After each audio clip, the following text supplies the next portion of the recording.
there, I'm Joshua Johnson. It's good to be with you on this Thursday, August 11th. And tonight, we're talking about the recent attacks on federal investigators, including a literal attack in Cincinnati. Officials say a man was killed trying to breach the FBI field office there. And breaking tonight, we've just confirmed that man's identity. We'll have the latest details next. Meanwhile, the political attacks are also getting sharp reactions from the FBI director and the Attorney General. I personally approve the decision to seek a search warrant in this matter. We could soon learn a lot more about the FBI's search of former President Trump's home, Mar-a-Lago. We'll answer your questions just ahead. Also tonight, the CDC revised its COVID guidelines. If you're exposed to someone who has the virus, what should you do now? Gas prices continue to fall, now averaging less than $4 a gallon nationwide. How much more relief can we expect? And you'll meet a very rare kind of remote worker. We met someone who is working 11 jobs from home. 11! Wait until you hear why and how he's doing it, and then tell us, would you do it too?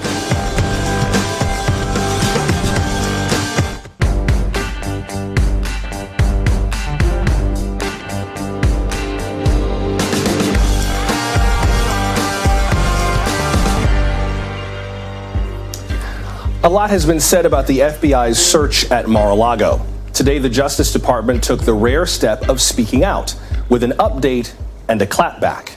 First, Attorney General Merrick Garland said he has asked a judge to unseal the search warrant. He says he approved that warrant himself. The AG emphasized that former President Trump and his legal team have the warrant. That's normal procedure, and they could have released it themselves, but since they have not, the Justice Department is asking a federal judge for permission to release it.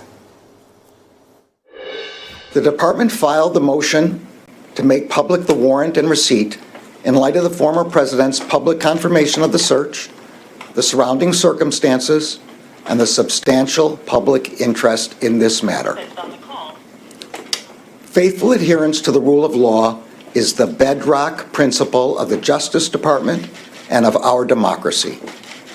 Upholding the rule of law means applying the law evenly, without fear or favor.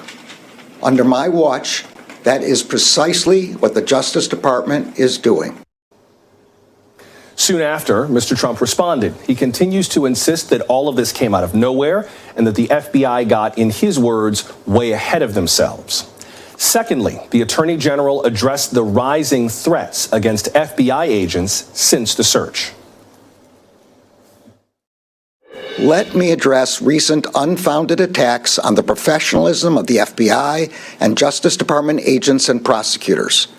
I will not stand by silently when their integrity is unfairly attacked. The men and women of the FBI and the Justice Department are dedicated, patriotic public servants. Around that time, Cincinnati police were dealing with a physical attack on the FBI. A man ended up in an armed standoff after allegedly trying to breach the FBI field office there.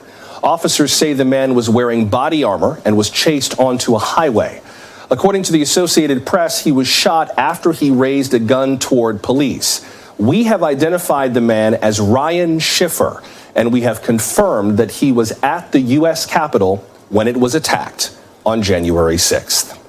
Let's begin with NBC senior reporter Ben Collins, who has been advancing this reporting this evening. Ben, what more do we know about this man and his possible motives?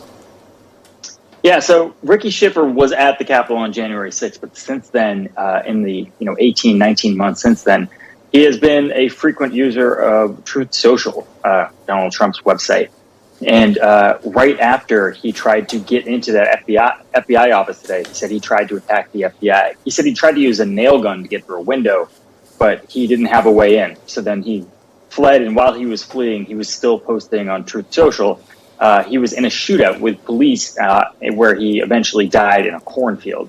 Now, we have a bunch of other posts that I do want to bring to you really quickly. He was a person who was a reply guy, I would say. He replied a lot to various figures on the right. And here's a post that he sent to Marjorie Taylor Greene back on May 7th. Marjorie Taylor Greene had posted about how things are turning into 1984, and he said, Congresswoman Greene, they got away with fixing elections in plain sight. It's over. The next step is the one we used in 1775. In the days before this attack, he posted over and over again about how there's no nonviolent solution and how the only way forward is to kill FBI agents on Truth Social. Can you just connect this, Ben? We talked about this a little bit here at the table a few days ago, but connect this to some of the other online threats that we've seen. You were talking about how this kind of matches a growing trend in some of the darker corners of the internet where the rhetoric has gotten much more overtly violent and kind of careless in terms of the possible repercussions. Yeah, unfortunately, this was no surprise. We're talking about this exact kind of attack happening where all it takes is one person who's super riled up on these websites by relatively public figures, people like Marjorie Taylor Greene or Donald Trump Jr., people like that, or other people who are just claiming it's time for war, civil war in the abstract. A lot of these people take that very seriously. This guy was very upset about the way the government was headed. And you saw this all over the place. And of course, it's only one guy, right? That's what you would say, right? It only takes that one person, despite thousands upon thousands of posts, some of them speaking abstractly and some of them saying, like Schiffer here, that you have to go kill FBI agents and it's time for combat. So it's hard to make that delineation. It's hard to draw that line between who's serious and who's not. But clearly, obviously, some of these people are serious. They've acted in the past on January 6th, and they'll act in the future if things don't quiet down a little bit. So Ricky Schiffer, pardon me, I said Ryan initially. Ricky Schiffer. I wonder if we know whether he left some kind of an online trail, any digital breadcrumbs for investigators to follow, or is it still kind of too early for that yet? No, it's all out there. This guy did not try to hide what he was up to. He was on Twitter. He was on Truth Social. And specifically on Truth Social in the last few days, he clearly was over it. He was mostly in replies to other people, talking people up, saying basically, violence is the only answer from here on out. That he was repeating what everyone else has been saying in these spaces about how an attack on Trump or a perceived attack on Trump by the FBI is an attack on all of us. That's the scary part here. The rhetoric until the very end was pretty much the same about how it's 1776 again and all that stuff. But at the very end, he devised a plan clearly. He thought he could get through to this building with a nail gun and then go back to his car where an AR-15 was. That was, unfortunately for him, that spelled the end of his life. This guy was taken in by this propaganda that's being spewed out right now by right-wing media, relatively mainstream sources. And anybody could see this kind of thing coming. It's not all bark, no bite. These people are really ready to roll. I should know before I have to let you go, we played that clip from the Attorney General Merrick Garland. We also heard from the FBI Director Chris Wray. He released a statement today that reads, in part, quote, violence and threats against law enforcement, including the FBI, are dangerous and should be deeply concerning to all Americans, unquote. Do we have any sense, Ben, of how the FBI is responding to this increasingly bellicose online rhetoric? Once again, I'm just going to say, if you're not taking this seriously by now, what are you doing? This is a group of people who are saying explicitly what they want to do, and then they go and do it. I understand that it's not the same thing as an international terror ring. It's not as easy to track those people and all that stuff. But this is a very serious thing. They're not joking around. Just because they're on a message board doesn't mean they don't mean it. The lines of real life and the internet have blurred to a point where you cannot really tell right now who is joking around and who isn't. These people are very serious. They are being actively recruited by militias and given instructions on how to do this kind of thing on scary message boards. So I'm just telling you right now, I don't know if they've made any adjustments in the hours since this happened, but they have to be more prepared. This is a thing that's going to keep happening. Thank you, Ben. That's NBC senior reporter Ben Collins starting us off with the breaking news and more details on that news out of Cincinnati. Let's continue with that, and then we'll talk about the search warrant with NBC News legal analyst Danny Savalos. Danny, could you pick up on the point that Ben Collins was making there at the end in terms of how law enforcement has adapted, or maybe not, to some of the online threats that we've seen before and after January 6th. I presume that the legal system has either put mechanisms in place or more bodies in place as best it can to try to track some of these threats, since one of them on January 6th turned out to be 100% credible. The great thing about social media for law enforcement is that so much of it, because it is by definition submitted to a third party, the social media platform, so much of it doesn't even involve the thorny issues of Fourth Amendment search and seizure or warrant requirements. No one has enjoyed the proliferation of social media more than law enforcement, police, and federal agents, because they can access information that people put out there about themselves and then subpoena third parties for information to track that person back to their IP address. It's been remarkable. So in many ways, the people posting these kinds of threats or other bad actors making statements online have done a lot of the work for the FBI. And from there, the FBI can pick up the thread and pull and pull and pull until the sweater is unraveled. So the technology advances, in addition to the fact that social media, by definition, is people putting their own bad ideas out there into the ether, has made it a lot easier for the FBI to do their job. You mentioned those thorny Fourth Amendment search and seizure issues, and that takes us to the FBI search, potentially. Can you just break down for us very simply, based on what the Attorney General said today, right? If the court agrees to release these documents, what it is that they will reveal and what it is that they won't reveal? How much would these documents clarify for us about why the former president's home was searched? The court will unseal this document. It always does, because it's the government's interest in sealing it. Therefore, if the government has really the main interest and they ask to unseal it, it's usually just a formality. The court will grant that motion. But in all likelihood, if we're looking at only the warrant and the property receipt, it will tell us some things, but it will not tell us everything.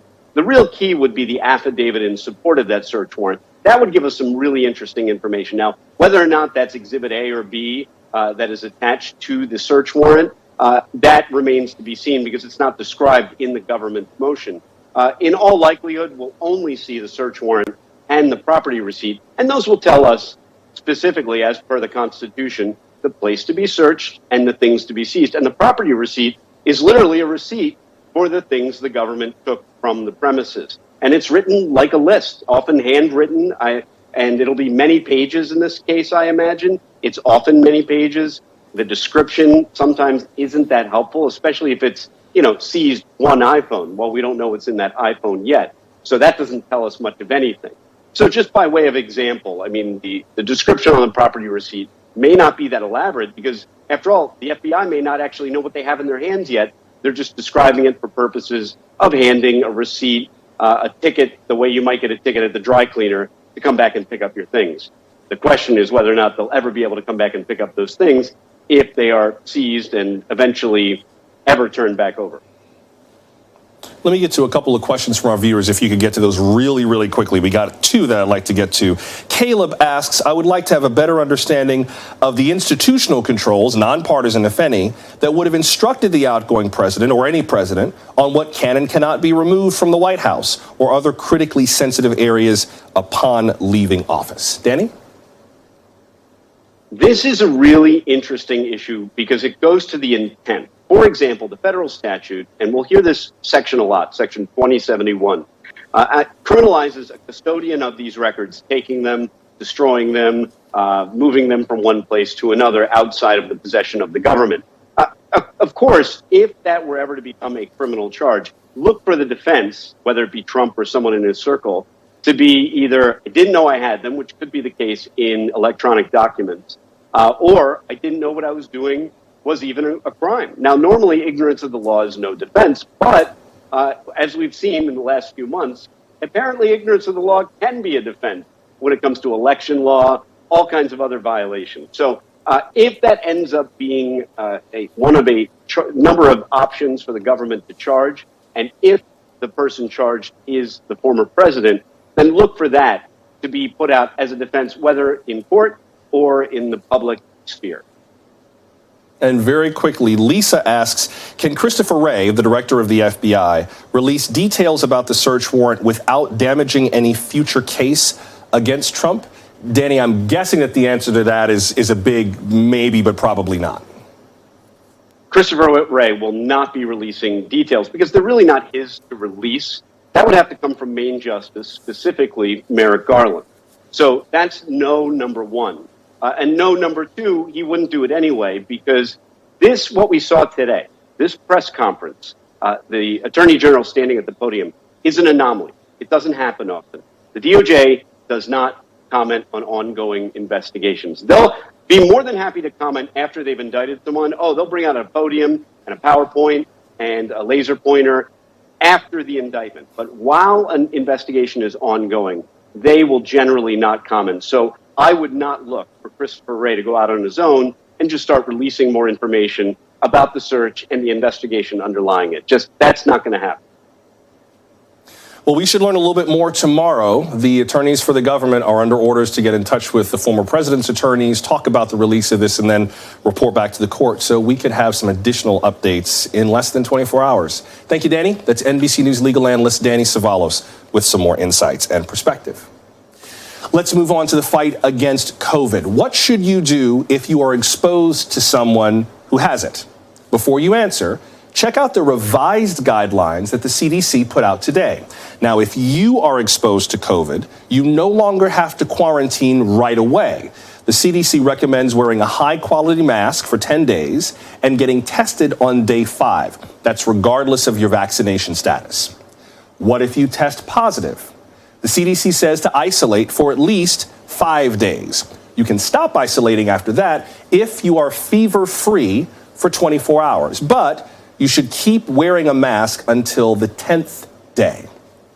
And how about routine testing for cases with no symptoms? Officials say that's no longer necessary if you have not been exposed, and that applies in most settings like schools. But make no mistake, COVID is not gone.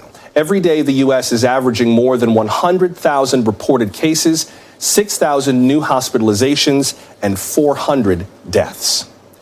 Joining us now is NBC medical contributor Dr. Kavita Patel. Dr. Patel, what do you make of this new guidance from the CDC? Yeah, Joshua, it's a real shift. It's showing us, I think, that COVID is here to stay and that we're starting to progressively kind of put it back into a common set of respiratory illnesses. We're not there, and by no means do I want to minimize the seriousness of COVID, as you underscored, but it does mean that we're starting to begin a path of treating this kind of like we do with other diseases that can be infectious, like the flu, but that we have treatments for, and in this case, very highly effective vaccines. They're saying that people who are not vaccinated but exposed to COVID do not need to isolate. That's different than what they'd said in the past in terms of the power of the vaccine to suppress the the virus enough to make you less contagious to others, to make it less communicable. Why that shift? Yeah, I think, Joshua, what you're seeing is also an acknowledgement of how Omicron has shifted things for what COVID means. So what really you're understanding is that the vaccine really still helps. By the way, staying up to date with the vaccine, actually with boosters, really helps with severe hospitalization, illness, and death. That's really what we're talking about.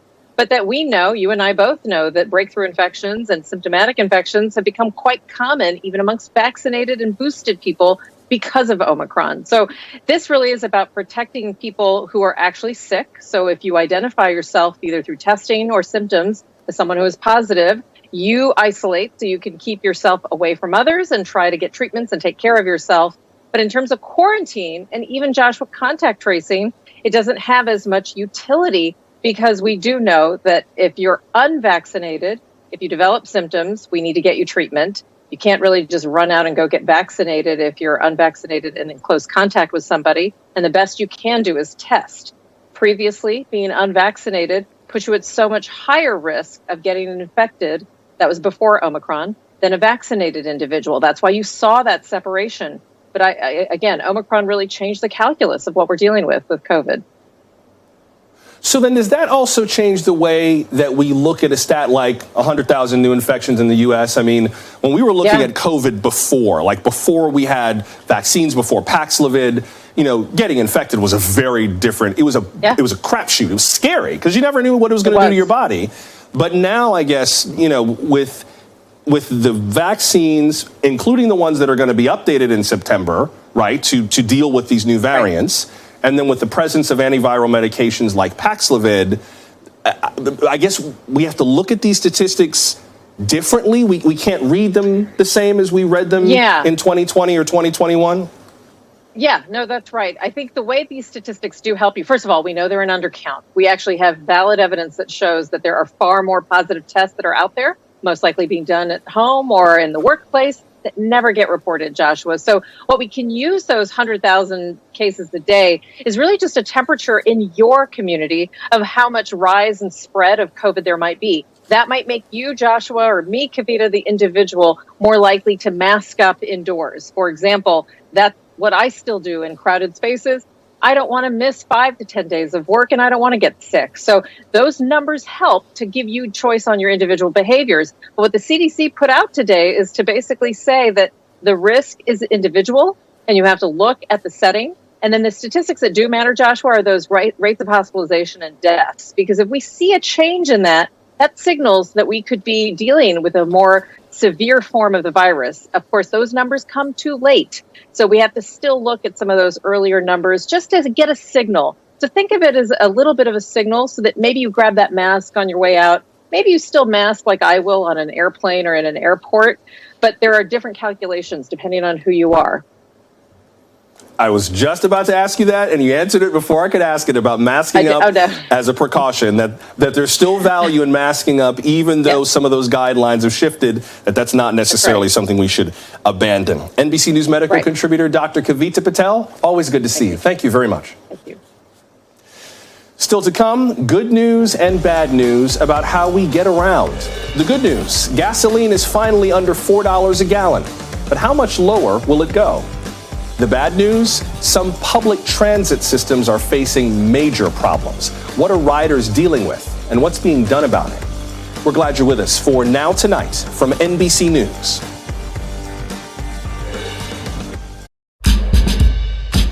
There's a bit more good news on gas prices. AAA says a gallon of regular averages less than $4 for the first time since March. Gas prices peaked in June above $5, and they've fallen for 2 months now. This is the national average, obviously.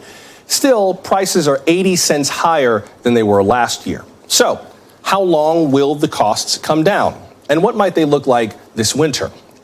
Let's discuss it with Denton Cinquagrana, the chief oil analyst at Oil Price Information Service. Mr. Cinquagrana, welcome. Good to see you again.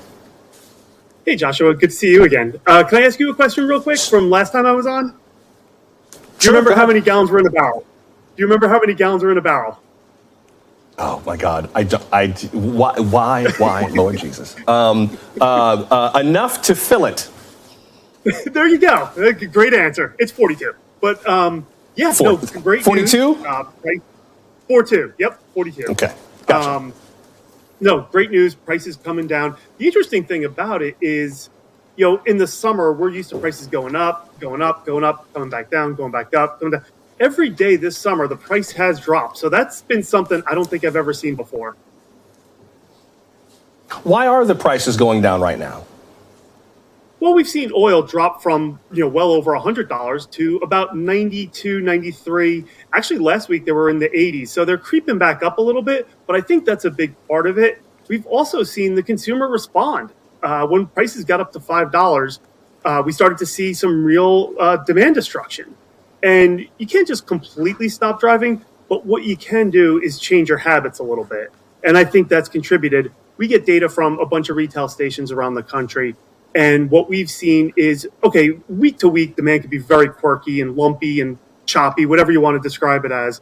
But compared to a year ago, it's pretty consistently 5 to 8% below where it was in 2021. So the consumer has responded, I believe, to the high prices. And I still think we still have some more downside. I don't think it's a lot more. And I think the pace of declines, we've seen prices drop 1 cent, 2 cents a day, nationally, of course. I think that's going to start to slow down with oil prices kind of creeping back up. And we probably still have at least another week of price declines before maybe it stops or maybe turns a little higher. But again, I don't think we see, $5 gasoline again this summer, with the one caveat that we don't have a major hurricane knock out a bunch of refineries on the Gulf Coast. How much do we factor in? How much we factor in? That's okay. I understand that. And hey, as a South Florida native, I totally understand the impact of hurricanes. But in terms of the factors that shape prices, how much do we look at, say, consumers and what we're doing and saying, I'm not paying that much, I'll just drive less, as opposed to, say, the Biden administration releasing more oil from strategic reserves, or the impact of OPEC nations, or the war in Ukraine, or what's happening in Europe and the EU? Like, how much do the global factors balance against the consumer factors? Yeah, it's really, at the end of the day, it boils down to supply and demand. You could throw geopolitics in, you could throw a bunch of different factors, tax holidays, things like that. But at the end of the day, supply and demand do matter.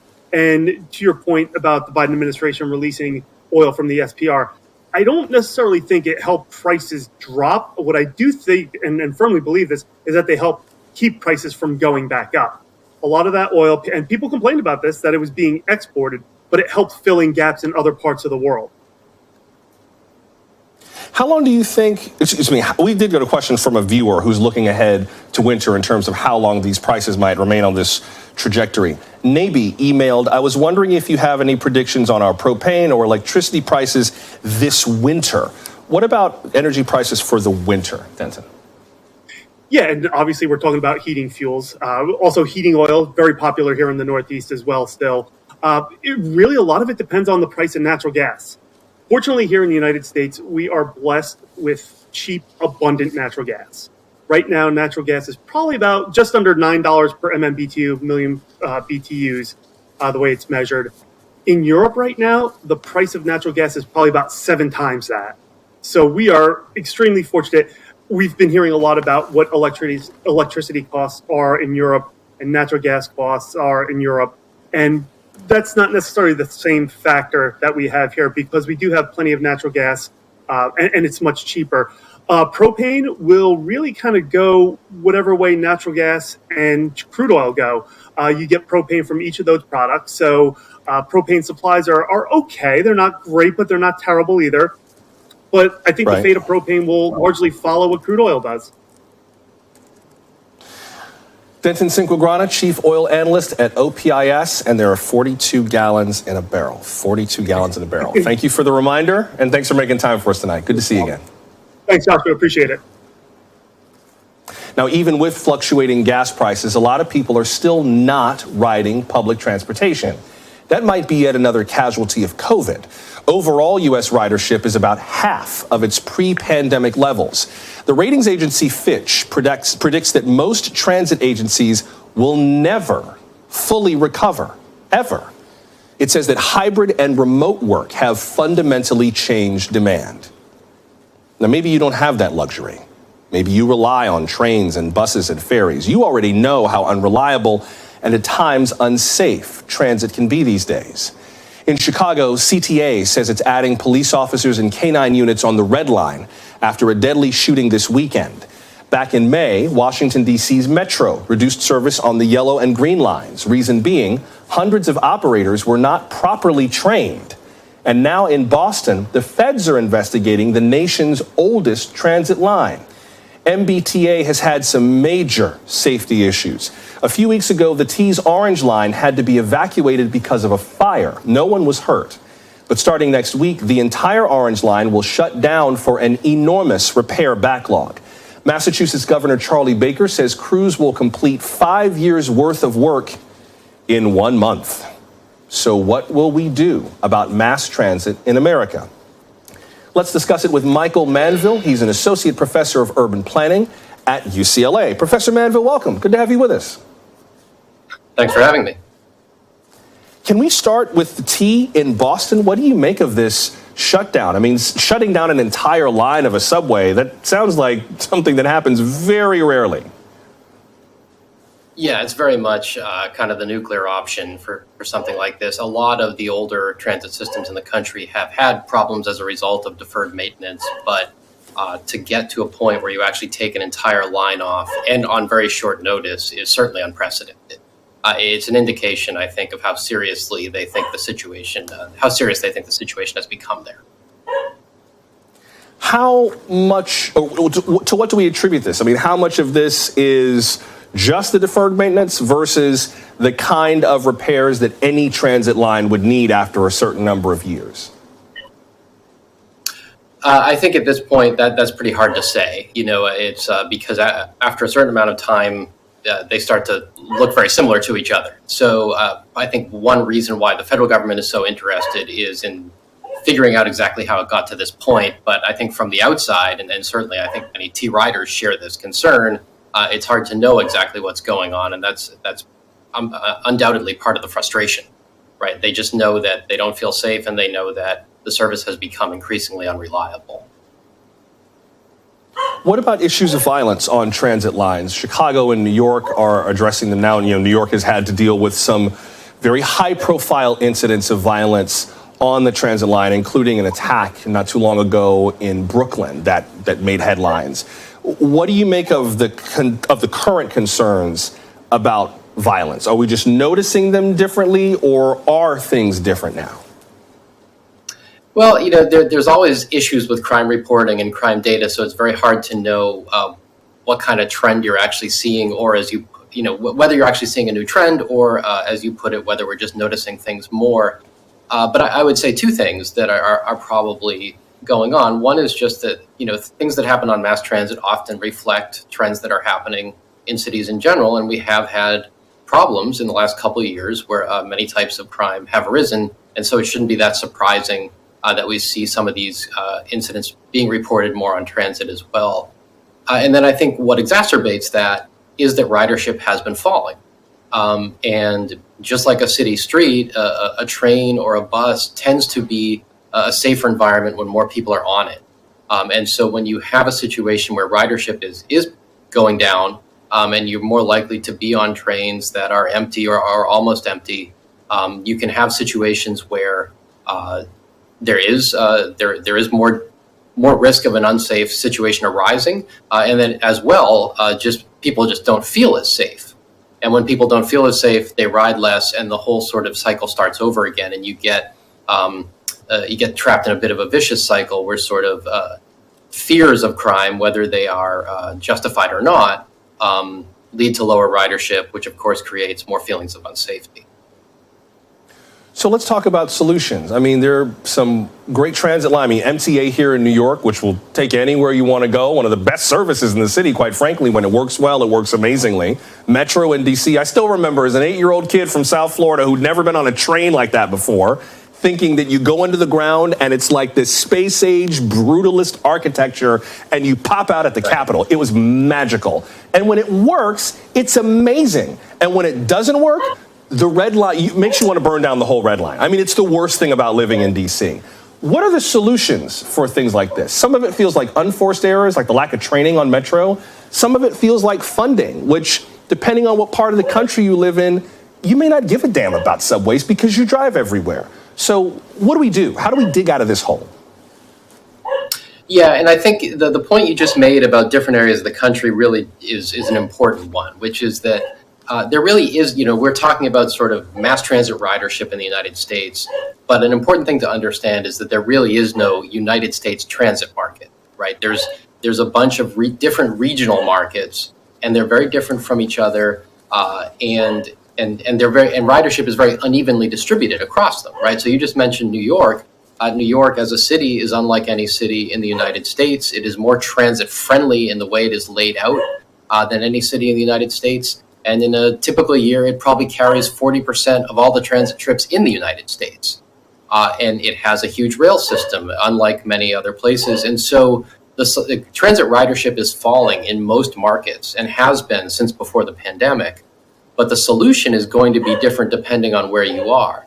In a place like New York or Washington, where you really do have, in the city's built environment, the bones, the skeleton to have a really effective transit system, maybe it is a matter of getting some more funding going and making sure that equipment's working, and things like that. And that's probably true of Boston as well. In a Phoenix, in a Los Angeles, the challenges are very different. And they would really involve sort of doing things, for lack of a better way of putting it, that make them look a little bit more like your Bostons and Chicagos, right? That where it's no longer the case that the absolute easiest thing to do is drive everywhere you go. But without recognizing those profound differences in how these two different types of systems work, the systems in your Bostons, your New Yorks, your Chicagos versus your Atlantas and Los Angeleses and Phoenixes, right. You can't really get at the problem. UCLA Associate Professor Michael Manville, appreciate you making time for us tonight. Thank you very much. Thank you for having me.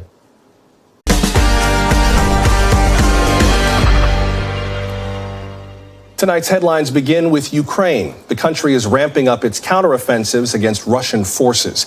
Check out these new satellite images. They show heavy damage to a Russian airbase in Crimea. Ukraine claims that it destroyed 9 warplanes this week. Russia has denied both the damage and that an attack even happened. Meanwhile, you may remember a fire at a large nuclear plant in southern Ukraine. We reported on it as breaking news a few months ago. Thankfully, it did not cause a disaster at that facility. But today, that plant in Zaporizhia was hit by a series of strikes. NBC's Josh Lederman has more from Kyiv.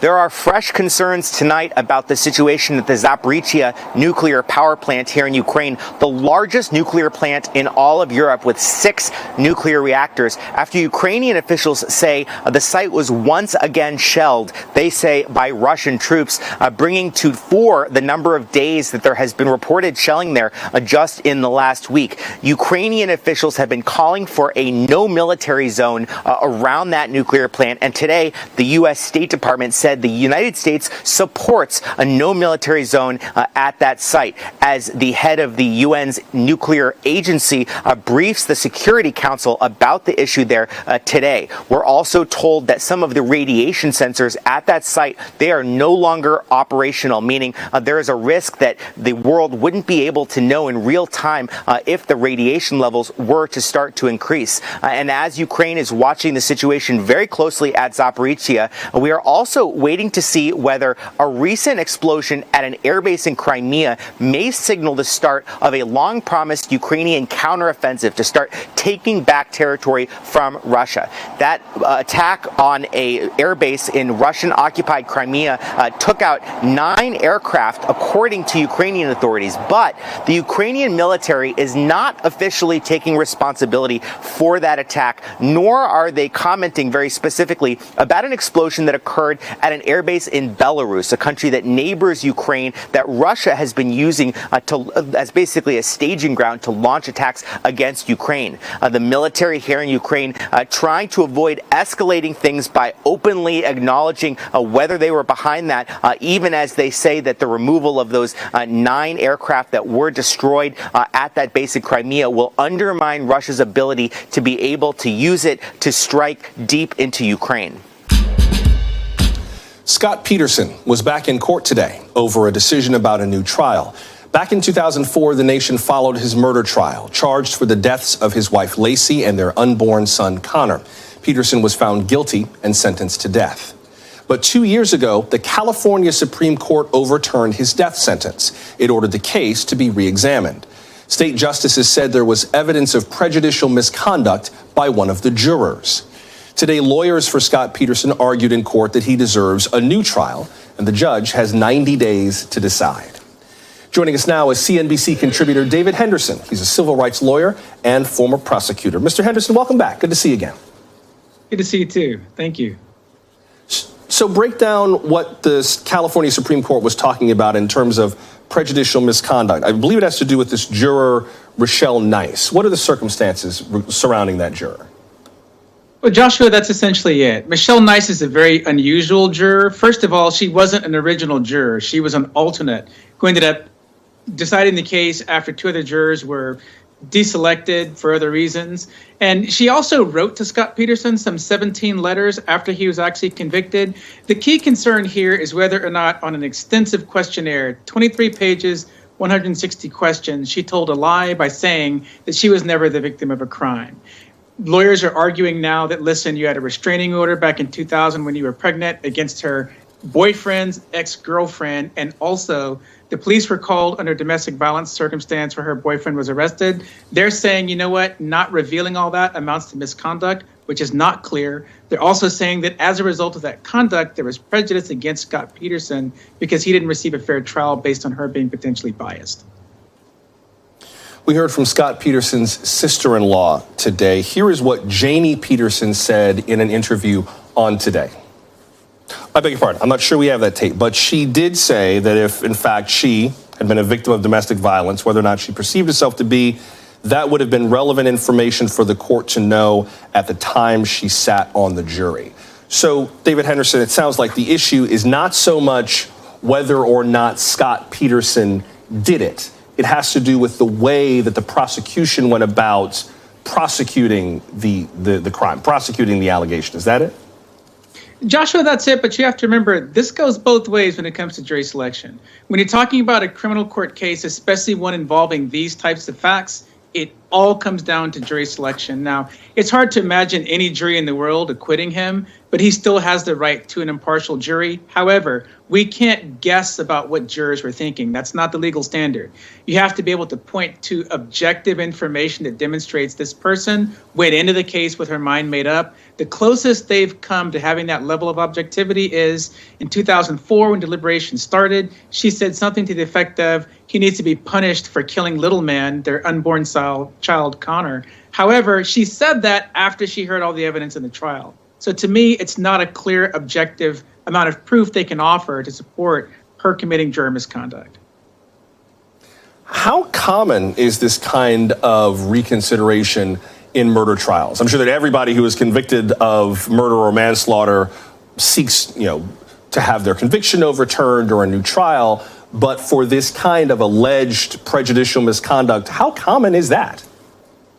I'm torn in answering. On the one hand, anytime you have a death penalty case, you're going to see a barrage of appeals, and normally they're going to last for a couple of decades. This is no longer a death penalty case, but the law has a really difficult time changing tact and keeping that in mind. What makes this so unusual is Rochelle Nice is a highly unusual juror, and that's what makes it so difficult to anticipate what's likely to happen here. So we're used to seeing appeals. We're not used to seeing jurors with this type of a history, especially with the defendant. Like I said, she wrote to him 17 times after he was incarcerated.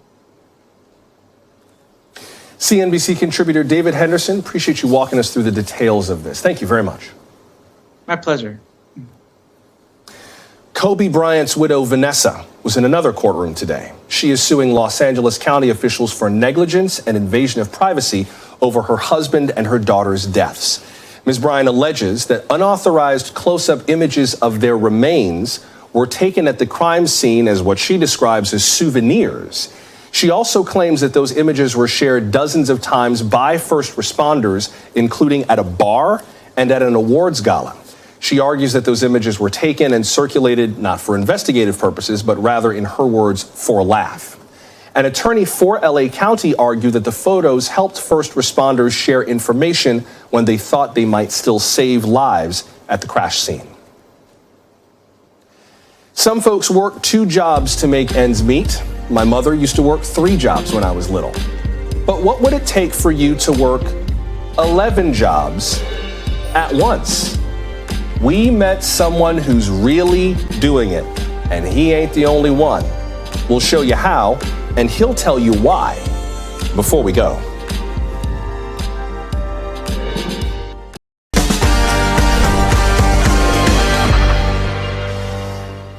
How hard would you work to reach your goals? Some folks work 2 jobs or more, but how many more?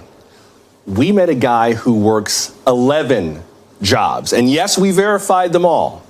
Turns out he's not alone. I am dying to know if you would do this too, or if you have. But first, NBC's Isa Gutierrez takes us inside the world of the overemployed. The recent rise in remote work is arguably one of the largest business culture shifts since the advent of the 5-day workweek in 1932. According to a June McKinsey survey, there's now an estimated 29 million Americans opting to work remote 5 days a week. And some savvy remote workers are using the time they save commuting to get hired for more than one full-time job. They call themselves overemployed. My gross between all the companies, it kind of varies based on bonuses, but it's approximately 1.5 million depending on the year. So I figured the more jobs I had, the closer I would get to retirement. Tyler, who asked us to use an alias and alter his voice, says he's been overemployed for nearly a decade. He first started with just 2 jobs. One company was remote, so I would have to go to the bathroom whenever I wanted to take a call for one company. But just over time, I ended up making it work. Then came the pandemic and a shift to remote work culture. The companies I was working for, they were pretty happy with my work, so I just kind of kept adding more and more jobs over time until I got to 11. Tyler shared 11 of his most recent pay stubs with NBC News for 11 separate full-time jobs. And we can confirm that each company is real. The companies he works for are based across 10 different states. I have a laptop for each company and 3 main monitors that I use. If you're not good at stress, then definitely you do not want to be overemployed because it can be very, very stressful. Overemployment has only recently come under the spotlight, but the idea isn't entirely new. This is the biggest open secret out there. Isaac, who altered his voice for this interview to conceal his identity, runs Overemployed.com. It's a website that gives tips on how to juggle more than one job concurrently. He says the movement has been happening in the tech sector for years and goes back even beyond that. The whole industrial military complex built in these norms of working one job. Long before then, it wasn't just one job.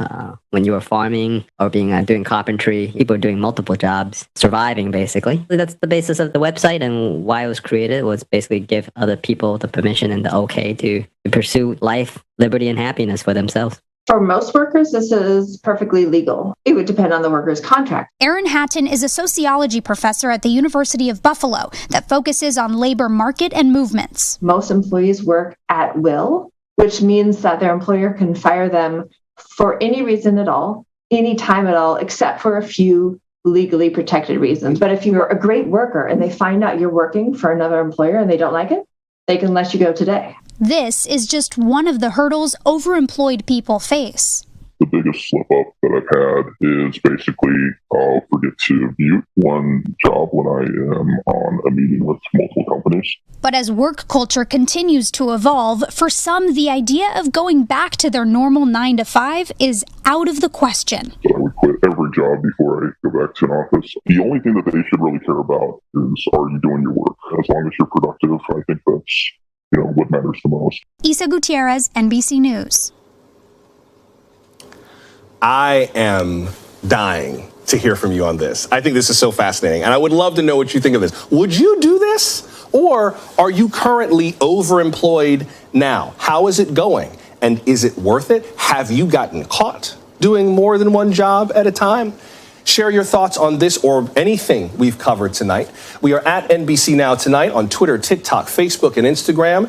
If you respond to the overemployed story, we understand if there are personal details you need to keep personal. So if that's the case, maybe reach out to us directly. Leave us a voicemail, 888-575-2NBC. That's 888-575-2622. Or email us nowtonight@nbcnews.com. And remember, you can take Now Tonight with you on the go. We are available as a podcast on your favorite podcasting app. Subscribe to our show and tell a friend to check us out. But until we meet again, I'm Joshua Johnson. We'll keep an eye out for your stories and questions, and we'll see you tomorrow. Good night.